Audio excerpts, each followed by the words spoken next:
Hi, ഇന്നത്തെ വീഡിയോയിൽ നമ്മൾ weight loss journey video continue ചെയ്യാണ്. എല്ലാവരും നടത്താൻ കണ്ടിന്യൂ ചെയ്യേണ്ടതെന്ന് വിചാരിക്കുന്നു. ഞാനും ഇപ്പോൾ ആക്ച്വലി വാക്കിംഗ് കഴിഞ്ഞിട്ട് വന്നതാണ്. മോർണിംഗ് യോഗ പോയിട്ടുണ്ടായിരുന്നു. അത് കഴിഞ്ഞിട്ട് കുറച്ച് നേരം വാക്ക് ചെയ്തു. അത് കഴിഞ്ഞിട്ട് ഇപ്പോൾ ഒരു മണിക്കൂർ 1.5 മണിക്കൂർ ആക്ച്വലി വാക്കിംഗ് കിട്ടി. ഇടയിലൊന്നും മഴ പെയ്തപ്പോൾ നിർത്തി വീണ്ടും വാക്കിംഗ് ചെയ്തു. ആക്ച്വലി ഭയങ്കര മഴയാണ്, പല സ്ഥലത്തും വെള്ളം കയറിയുണ്ട്, സൂക്ഷിക്കുക. നമ്മളതിൻ്റെ ഒരു വീഡിയോ ചെയ്തിട്ടുണ്ടായിരുന്നു. പക്ഷെ മഴയാന്ന് പറഞ്ഞിട്ട് നമ്മൾ ഈ ചെയ്യണ എക്സസൈസൊക്കെ നിർത്തിയാൽ വീണ്ടും കണ്ടിന്യൂ ചെയ്യാൻ ഭയങ്കര ബുദ്ധിമുട്ടായിരിക്കും. മാത്രമല്ല മഴക്കാലത്ത് തണുപ്പൊക്കെ കൂടുമ്പോൾ നമുക്ക് ആക്ച്വലി വിശപ്പും കൂടും. അപ്പോൾ നമുക്ക് കൂടുതൽ കഴിക്കാൻ തോന്നും. അപ്പോൾ കഴിപ്പും ആക്ച്വലി എമൗണ്ട് കൂടുന്നുണ്ട്. അതുപോലെ എക്സസൈസൊക്കെ ഇല്ലെങ്കിൽ പെട്ടെന്ന് തടി കൂടും. സോ പറ്റണ ടൈമിൽ വാക്കിങ് കണ്ടിന്യൂ ചെയ്യാൻ നോക്കുക.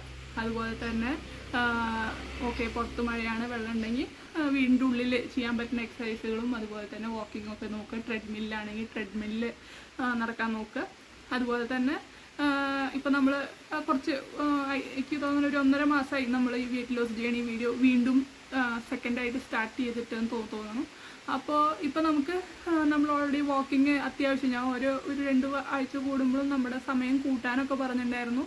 ആദ്യം ഒരു 10 മിനിറ്റ് ആണെങ്കിൽ പിന്നെ 20 മിനിറ്റ്, പിന്നെ 30 മിനിറ്റ്, അങ്ങനെ കൂട്ടിയിട്ട് വരണം എന്ന് പറഞ്ഞിട്ടുണ്ടായിരുന്നു. മോർണിംഗും ഈവനിങ്ങും നടക്കണം എന്ന് പറഞ്ഞിട്ടുണ്ടായിരുന്നു. അന്ന് വെയിലായിരുന്നു. ഇപ്പോൾ കുഴപ്പമില്ല, മഴയാണ്. ഇപ്പോൾ നടന്നാലും മഴയില്ലാത്ത സമയത്തും അതുപോലെ തന്നെ അപകടം ഇല്ലാത്ത സ്ഥലത്തും നടക്കാൻ നോക്കുക. ഇപ്പം ഇനി അതിൻ്റെ കൂടെ ഒരു എക്സ്ട്രാ ഒരു ആക്ടിവിറ്റി പറ്റുകയാണെങ്കിൽ, ഇൻഡോർ എന്തെങ്കിലും ആക്ടിവിറ്റി, ഇപ്പോൾ യോഗയ്ക്ക് പോവുകയാണെങ്കിൽ യോഗ തന്നെ നമുക്ക് ഓൺലൈനായിട്ട് ക്ലാസ് കേൾക്കാൻ പറ്റും. അതുപോലെ തന്നെ ഓൺലൈൻ കുറേ വീഡിയോസ്, നമ്മൾ ക്ലാസ്സിന് ചേർന്നില്ലെങ്കിലും ഓൺലൈൻ കുറേ വീഡിയോസ് യോഗയുടെ ഇതൊക്കെ കാണിക്കും. അതുപോലെ തന്നെ ഇപ്പോൾ സൂംബ ഡാൻസ്, അതുപോലെ കുറേ എക്സസൈസുകളുടെ ഇത് നമുക്ക് യൂട്യൂബിൽ തന്നെ സെർച്ച് ചെയ്താൽ കിട്ടും. അപ്പോൾ നമ്മൾ വാക്കിങ്ങിൻ്റെ ഒപ്പം വേറൊരു എക്സസൈസും കൂടി സ്റ്റാർട്ട് ചെയ്യാൻ എന്താണെന്ന് ചോദിക്കുകയാണെങ്കിൽ, വാക്കിംഗ് ചെയ്യുമ്പോൾ കുറച്ച് മസിലുകൾക്കാണ് കിട്ടണത്. അതുപോലെ തന്നെ കാലറി ഡെഫിസിറ്റ് വരുന്നുണ്ട്. പക്ഷെ നമ്മൾ ബാക്കി നമ്മുടെ ഓരോ ഭാഗത്തിനുള്ള എക്സസൈസുകൾ സെപ്പറേറ്റ് ചെയ്യുകയാണെങ്കിൽ ആ ഭാഗങ്ങൾക്കും മസിൽ ഡെവലപ്പ് ചെയ്യാൻ നല്ലതായിരിക്കും. വാക്കിംഗ് ചെയ്യുമ്പോൾ ആ മൂവ് ചെയ്യണ മസിൽസ് മാത്രം ഉപയോഗിച്ചിട്ട് ബാക്കി സ്ഥലത്തേക്ക് ഫാറ്റ് ഡെപ്പോസിഷൻ വരാൻ ചാൻസ് ഉണ്ട്. അതുകൊണ്ട് നമ്മൾ ഓരോ ഭാഗത്തേക്കും, നമ്മളിപ്പോൾ ജിമ്മിലൊക്കെ പോകുമ്പോൾ ഇന്നത്തെ ദിവസം ലെഗ്, ഇന്നത്തെ ദിവസം ബൈസെപ്സ് എന്നൊക്കെ പറഞ്ഞിട്ട് ഓരോ ലെഗ് ഡേ എന്നൊക്കെ പറഞ്ഞ് നമ്മൾ ഓരോ വീഡിയോ ഒക്കെ കാണാറുണ്ടല്ലോ. ജിമ്മിൽ പോയിട്ട് അങ്ങനെ മസിൽ കൂട്ടണമെന്നൊന്നുമില്ല ഞാൻ പറഞ്ഞത്. പക്ഷെ നമ്മൾ ചെറുതായിട്ട് നമുക്ക് പറ്റുന്ന ചില എക്സസൈസുകൾ ഓരോ ജോയിൻറ്റ്സ് ഇളക്കാനും ഇത്തിരി ഫ്ലെക്സിബിലിറ്റി കൂട്ടാൻ വേണ്ടിയിട്ടൊക്കെ ചെറുതായിട്ട് കുറേ ചെയ്യണമെന്ന് പറയുന്നില്ല. കാരണം നമ്മൾ ഒരു എക്സസൈസ് ചെയ്യും, അപ്പോൾ ഒരു എക്സസൈസ് ചെയ്യുമ്പോൾ ആക്ച്വലി നമുക്ക് ആ ഒരു ഭാഗത്തേക്ക് മാത്രമേ കിട്ടുള്ളൂ. അപ്പോൾ നമ്മൾ യൂട്യൂബിൽ സെർച്ച് ചെയ്ത് ഓക്കെ, നമുക്ക് കയ്യിന് വേണ്ടിയിട്ടുള്ള എക്സസൈസുകൾ, അതുപോലെ ഓരോ അബ്ഡോമിന് വേണ്ടിയിട്ടുള്ള എക്സസൈസുകൾ സെപ്പറേറ്റ് ചെയ്യുകയാണെങ്കിൽ അവിടേക്ക് ഫാറ്റ് ഡെപ്പോസിഷൻ വരാണ്ടിരിക്കാൻ നമുക്ക് നോക്കാം. അത് കുറച്ചുകൂടി നല്ലതാണെന്ന് തോന്നുന്നു. നമ്മൾ ആക്ച്വലി വെയിറ്റ് ലോസ് മാത്രമല്ല നമ്മൾ ഈ ഒരു ഇതിൽ നോക്കണം. മൊത്തത്തിൽ നമുക്ക് നല്ലൊരു നമ്മുടെ ഒരു ജീവിതശൈലി തന്നെ മാറ്റാനാണ് നോക്കണത്. അപ്പോൾ നമുക്ക് പറ്റുന്ന കാര്യങ്ങൾ എല്ലാതും ഭയങ്കര ബുദ്ധിമുട്ടിയിട്ട് ചെയ്യണമെന്നൊന്നുമില്ല. പറ്റുന്ന സംഭവങ്ങൾ ഓക്കെ, നിങ്ങൾക്ക് ചെയ്യാൻ പറ്റുന്നത് ഒരു എക്സസൈസ് ഓക്കെ 3 തവണയാണോ 3 തവണ ചെയ്താൽ മതി.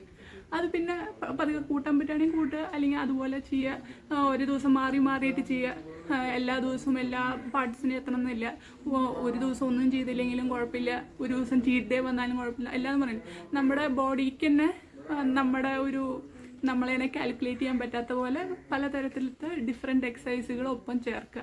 അപ്പോൾ ഈ ഫാറ്റ് ഡെപ്പോസിഷൻ വരാതിരിക്കാൻ കുറച്ച് ഹെൽപ്പ് ചെയ്യും. മാത്രമല്ല നമ്മൾ ഒന്നും കൂടിയും ഹെൽത്തി ആവാനും ജോയിൻസിനൊക്കെ എക്സസൈസ് കൊടുക്കുമ്പോൾ നമുക്ക് ഫ്ലെക്സിബിലിറ്റി കൂടാനും വയസ്സാവുമ്പോഴും ആ ഒരു ഫ്ലെക്സിബിലിറ്റി കിട്ടാനും, കുറച്ച് കഴിയുമ്പോൾ നമ്മുടെ ജോയിൻ്റൊക്കെ സ്റ്റിഫാവും. അപ്പോൾ അത് ആവാണ്ടിരിക്കാനും, അതുപോലെ തന്നെ മെൻ്റലി കുറച്ചും കൂടിയും ഹാപ്പി ആവും. ഈ നടക്കണമൊക്കെ അതാണ്, നല്ലതാണ്. ഇപ്പോൾ നല്ല ക്ലൈമറ്റാണ് ആക്ച്വലി, മഴ ഇല്ല, വെള്ളമില്ല എന്നുണ്ടെങ്കിൽ പുറത്ത് നടക്കുക തന്നെയാണ് നല്ലത്. നല്ലൊരു ക്ലൈമറ്റാണ്, മെൻ്റലി ഹാപ്പി ആവാനൊക്കെ നല്ലതാണ്. അപ്പോൾ എല്ലാവരും കണ്ടിന്യൂ ചെയ്യുമെന്ന് വിചാരിക്കണം. എല്ലാവരും കണ്ടിന്യൂ മുമ്പത്തെ വീഡിയോനെക്കാണ്ടും കണ്ടിന്യൂ ഇപ്പോഴും ചെയ്യുന്നുണ്ടെന്ന് വിചാരിക്കണം. ഇനിയും ചെയ്യുമെന്ന് വിചാരിക്കണം. ഓക്കെ, അപ്പോൾ ബൈ.